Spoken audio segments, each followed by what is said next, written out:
Hello बच्चों, आप सबका आपके अपने चैनल गोविंद मैथ लेक्चर्स में एक बार फिर से स्वागत है। तो कैसे हो आप सब? उम्मीद करता हूं आप सब अच्छे होंगे और आप सबकी पढ़ाई भी अच्छी चल रही होगी। तो बच्चों, आज की इस कक्षा में हम कक्षा 6 और 7 के लिए सत्र 2023-24 के लिए जो गणित विषय की वर्कबुक जारी की गई है उसके कार्यपत्रक 3 को सॉल्व करना सीखेंगे। बच्चों, आपके गणित विषय के कार्यपत्रक 1 और 2 को मैंने बहुत अच्छे से हल करा दिया है। अगर आपने वो क्लासेस नहीं देखी है तो फिर उनकी लिंक वीडियो के डिस्क्रिप्शन में है, वहां जाकर आप कार्यपत्रक 1 और कार्यपत्रक 2 के संपूर्ण हल को आसानी से देख सकते हैं।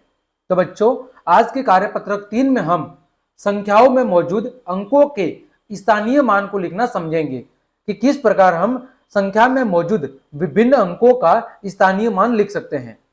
तो बच्चों, चलिए क्लास शुरू करते हैं। देखें, पहला प्रश्न, नीचे दी गई संख्याओं के प्रत्येक अंक का स्थानीय मान लिखिए। हमारे सामने जो संख्या दी गई है उनके प्रत्येक अंक का हमें क्या लिखना है बच्चों? स्थानीय मान लिखना है। उदाहरण के लिए हमारे सामने एक उदाहरण दिया गया है, संख्या 6513। तो बच्चों, इसमें इकाई का अंक कितना है? 3 है, दहाई का अंक 1 है, सैकड़ा का अंक 5 है और हजार का अंक 6 है। ठीक है बच्चों, तो सबसे पहले बात करते हैं हजार के स्थान पर आए अंक 6 का स्थानीय मान। हजार के स्थान पर कौन सा अंक आया है? 6। तो 6000, तो 6 गुणा 1000, तो 6 का बच्चों 1000 से गुणा होगा तो पीछे कितने जीरो जुड़ जाएंगे? 3 जीरो जुड़ जाएंगे। यानी हम सीधे शब्दों में यह कहे कि यदि हमें किसी भी अंक का स्थानीय मान निकालना है तो उसके पीछे कितने अंक हैं उतने जीरो लगाने हैं। जैसे मैंने कहा 6, तो 6 का स्थानीय मान, 6 के पीछे कितने अंक है? 3 अंक है, तो 6 का स्थानीय मान 6 के पीछे 3 जीरो। फिर बच्चों 5 का स्थानीय मान, तो 5 के पीछे कितने अंक है? 2 अंक है, तो 2 जीरो। फिर बच्चों 1 का स्थानीय मान, 1 के पीछे कितना अंक है? 1, तो 1 जीरो। और 3 के पीछे कोई अंक नहीं है तो 3 का 3 स्थानीय मान होगा। यह सबसे सरल बात है। जिस अंक के पीछे कितने अंक मौजूद है उस अंक के पीछे जितने अंक मौजूद है उतने आपको जीरो लगाने हैं। यहां पर बच्चों 6 के पीछे कितने अंक है? 3, तो 6 के बाद कितने जीरो लगाने हैं? 3 जीरो। फिर बच्चों सैकड़ा के स्थान पर, सैकड़ा के स्थान पर कौन आया है? 5, तो 5 सैकड़ा, सैकड़ा का मतलब क्या होता है? 100, तो 5 गुणा 100 यानी कि 500। फिर बच्चों दहाई अंक, दहाई अंक कौन सा है? 1, तो दहाई का मतलब है 10, यानी 1 गुणा 10 कितना हो जाएगा? 10।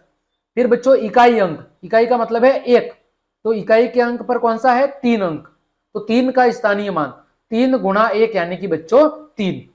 ठीक है, इसी तरह अगला देखो, सैकड़ा के स्थान पर कौन आया है? सैकड़ा के स्थान पर देखो इकाई, दहाई, सैकड़ा और हजार। तो सैकड़ा के स्थान पर कौन है? 8, तो 8 का स्थानीय मान सैकड़ा के स्थान पर है, तो सैकड़ा का मतलब 100, 8 गुणा 100 यानी कि बच्चों 800। फिर बच्चों हजार के स्थान पर, हजार के स्थान पर कौन आया है? 2, तो बच्चों 2 का स्थानीय मान, तो 2000 यानी 2 गुणा 1000, तो 2 गुणा 1000 का मतलब है 2000। फिर बच्चों अंक 3, अंक 3 कहां पर आया है? दहाई के स्थान पर। कहां पर आया है? दहाई के स्थान पर, तो इसका स्थानीय मान क्या होगा? दहाई का मतलब है 10, यानी बच्चों 3 गुणा 10 क्या बराबर 30। फिर बच्चों अंक 6 कौन से स्थान पर आया है? इकाई के स्थान पर, तो हम कहेंगे इकाई के स्थान पर आए अंक 6 का स्थानीय मान 6 गुणा 1 यानी कि बच्चों कितना हो गया? 6। ठीक है, इसी तरह हमारे सामने उदाहरण नंबर 3 दिया गया है, 3085। ठीक है बच्चों, तो देखो इकाई का अंक कितना है? 5, दहाई का 8, सैकड़ा का 0 और हजार का 3। तो यहां पर मैं पहले लिख लेता हूं साइड में। तो बच्चों 3000, 3000 प्लस 0 सैकड़ा, फिर बच्चों 8 दहाई, और फिर बच्चों 5 आपका क्या है? 5 आपका इकाई अंक है। ठीक है, तो अब हम कहेंगे 3 का स्थानीय मान। किसका स्थानीय मान? 3 का स्थानीय मान। तो सबसे पहले बात करते हैं 3 की, तो 3 का स्थानीय मान, 3 का स्थानीय मान तो बच्चों क्या है 3000, मतलब 3 गुणा 1000, कितना हो गया बच्चों 3000। ठीक, फिर जीरो कौन से स्थान पर है, सैकड़ा के स्थान पर, तो हम कहेंगे जीरो का स्थानीय मान, इसका स्थानीय मान बच्चों जीरो का, तो जीरो कौन से स्थान पर है, सैकड़ा के स्थान पर, तो सैकड़ा का मतलब 100, तो जीरो गुणा 100 बच्चों ये जीरो, क्योंकि जीरो का किसी के साथ गुणा होता है तो क्या आता है जीरो। फिर बच्चों दहाई के स्थान पर 8, तो बच्चों 8 का स्थानीय मान, इसका स्थानीय मान 8 का स्थानीय मान, तो बच्चों 8 कौन से स्थान पर है, दहाई के, दहाई का मतलब 10, 8 गुणा 10 यानी बच्चों 80। फिर बच्चों इकाई के स्थान पर कौन है 5, तो बच्चों 5 का स्थानीय मान, इसका स्थानीय मान 5 का स्थानीय मान, तो इकाई के अंक पे है तो 5 गुणा 1 यानी कि बच्चों 5, ये हो गया आपका स्थानीय मान। इसी तरह बच्चों अगला प्रश्न, प्रश्न संख्या 4। ठीक है, इसमें क्या है, इकाई का अंक 5 है, दहाई का 7, सैकड़ा का 6 और हजार का 1। तो पहले हम लिख लेते हैं 1000, कितना है 1000 प्लस 6 सैकड़ा, सैकड़ा कितना है 6 प्लस 7 दहाई और 5 इकाई। ठीक है, अब हम बारी बारी से इनका स्थानीय मान लिख लेते हैं।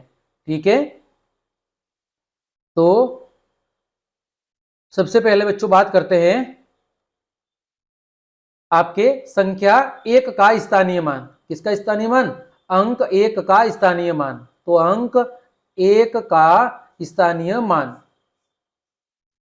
ठीक है, अंक 1 का स्थानीय मान, तो एक कौन से स्थान पर है, हजार के स्थान पर, तो बच्चों 1 गुणा 1000 कितना हो जाएगा 1000।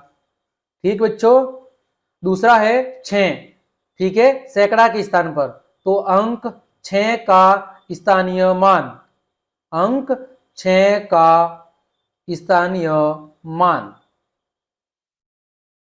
तो 6 किसके स्थान पर है, सैकड़ा के, तो 6 गुणा 100 यानी कि बच्चों 600। फिर अगला दहाई का अंक कितना है 7, तो बच्चों कहेंगे अंक 7 का स्थानीय मान, अंक 7 का स्थानीय मान, तो अंक 7 दहाई का अंक है, तो 7 गुणा 10, दहाई मतलब 10, कितना हो गया 70। फिर बच्चों अंक 5 का स्थानीय मान, अंक 5 का स्थानीय मान, अंक 5 कौन से स्थान पर है, इकाई के स्थान पर, इकाई का मतलब 1 यानी बच्चों 5 गुणा 1 यानी कि 5। ठीक है बच्चों, ये हो गया आपका प्रश्न संख्या पहले के चारों। अब बढ़ते हैं प्रश्न संख्या 2। संख्या 6352 में अंक 3 का स्थानीय मान, तो बच्चों देखो इकाई दहाई सैकड़ा, 3 कौन सा अंक है, सैकड़ा का, मतलब 3 गुणा 100 बच्चों कितना हो जाएगा 300। ठीक है, ऑप्शन नंबर ब। फिर प्रश्न संख्या 3, नीचे दी गई संख्याओं में से किस संख्या में अंक 7 का स्थानीय मान 70 है, 70 मतलब 7 गुणा 10 यानी 7 का अंक कौन सा होगा, 7 का अंक बच्चों होगा यहाँ पर दहाई का अंक, कौन सा होगा दहाई का अंक, तो दहाई का अंक 7 किस में है, ऑप्शन नंबर स में। ठीक, अगला प्रश्न संख्या 4, संख्या 5033 में दहाई और इकाई के स्थान पर आए अंक 3 के स्थानीय मान का अंतर कितना है, तो बच्चों दहाई के स्थान पर जो 3 है उसका स्थानीय मान कितना होगा, दहाई मतलब 10 यानी 3 गुणा 10 यानी कि बच्चों 30, इकाई के स्थान पर यानी कि बच्चों 3 गुणा 1 यानी कि बच्चों 3। अब दोनों के बीच का अंतर निकालना है, तो बच्चों 30 में से 3 को घटा देना है, तो कितना आ जाएगा बच्चों, आ जाएगा 27 यानी ऑप्शन नंबर ब आपका सही जवाब है। ठीक है बच्चों, तो इस प्रकार हमने आपके कार्यपत्रक 3 को बहुत अच्छे से हल कर दिया है। उम्मीद करता हूं सभी प्रश्न आपको अच्छे समझ में आए होंगे। तो क्लास देखने के लिए आप सभी को धन्यवाद। यदि आपको मेरी क्लास और मेहनत पसंद आई है तो फिर लाइक कमेंट शेयर और सब्सक्राइब जरूर करें। आज के लिए इतना ही। जय हिंद, जय भारत।